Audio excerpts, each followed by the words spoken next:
Hey everyone, welcome to Idiom Magic. I'm your English teacher for today and I'm super excited to dive into the world of idioms with you. You know, those quirky phrases that make English such a colorful and sometimes confusing language. Idioms are like secret codes, little puzzles that add a whole lot of flavor to our conversations. So buckle up, get ready to learn, and let's unlock the magic of idioms together. Okay, first up we have the idiom see eye to eye. Now picture this. Two eyes, just like yours and mine, slowly moving closer and closer until, BAM! They're perfectly aligned, staring in the same direction. That's exactly what see eye to eye means. It's all about being in complete agreement with someone, like when you and your best friend both decide pizza is the ultimate dinner choice. No arguments, no debates, just pure pizza-loving harmony. Think of it like this. Imagine you and your friend are building a giant Lego tower. You both agree on the design, you both pick out the coolest bricks, and you both work together seamlessly to create something awesome. That's seeing eye to eye. It's about being on the same wavelength, sharing the same vision, and working together towards a common goal. Now, wouldn't it be amazing if everyone saw eye to eye all the time? Sadly, that's not always the case, right? Sometimes we have different opinions, different perspectives, and that's perfectly okay. But when you do find yourself seeing eye to eye with someone, it's a pretty great feeling. It's like that moment when you finish a puzzle with a friend and you both look at each other with a sense of accomplishment. So, next time you find yourself nodding along in agreement with someone, remember the idiom see eye to eye. It's a simple phrase, but it captures that wonderful feeling of being on the same page, of understanding each other, and of moving forward together in perfect harmony. And hey, if you ever find yourself struggling to see eye to eye with someone, don't worry. Communication is key. Talk it out, listen to each other's perspectives, and maybe, just maybe, you'll find a way to build that Lego tower together after all. Alright, get ready for a funny one, folks. This idiom is a bit dark, but trust me, it's all in good fun. We're talking about kick the bucket. Now, before you go picturing any literal bucket-kicking action, let me clarify. This idiom has nothing to do with actual buckets or feet. Instead, it's a humorous, lighthearted way of saying someone has passed away. I know, dealing with death is never a laughing matter, but sometimes humor can help us cope with difficult topics. Think of it like a gentle nudge, a way of acknowledging the inevitable with a touch of wit. Kick the bucket allows us to talk about something serious without getting too heavy or somber. Imagine a cartoon character tripping over a bucket, kicking it in the process, and then disappearing in a puff of smoke. It's silly, it's unexpected, and it takes the edge off a sensitive subject. That's the power of kick the bucket. It's a way of saying goodbye without getting bogged down in sadness. Of course, it's important to use this idiom with sensitivity and respect. You wouldn't want to use it in a formal setting or when talking about someone who has recently passed away. But among close friends in casual conversations, kick the bucket can be a way of remembering someone with a chuckle and a wink.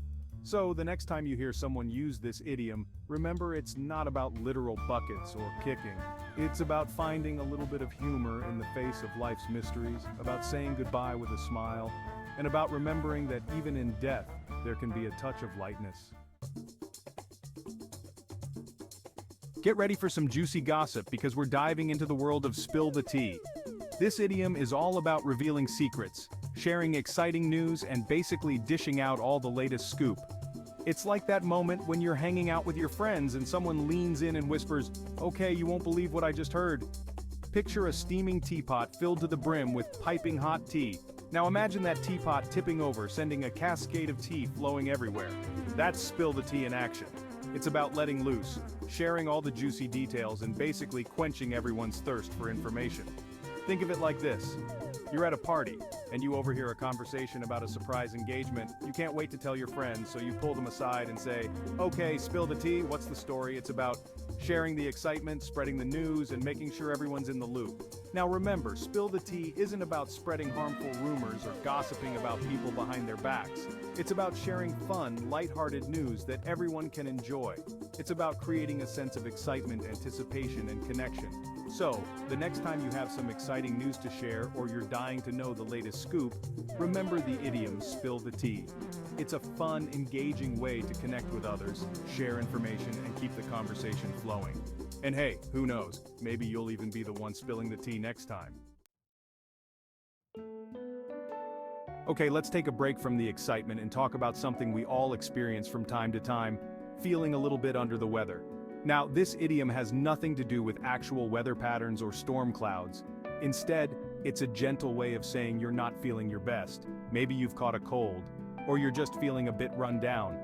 Imagine a person standing outside with dark clouds and rain pouring down on them. They're shivering, their nose is running, and they just look plain miserable. That's the visual representation of under the weather. It's about feeling a bit gloomy, a bit sluggish, and not quite your usual energetic self. Think of it like this.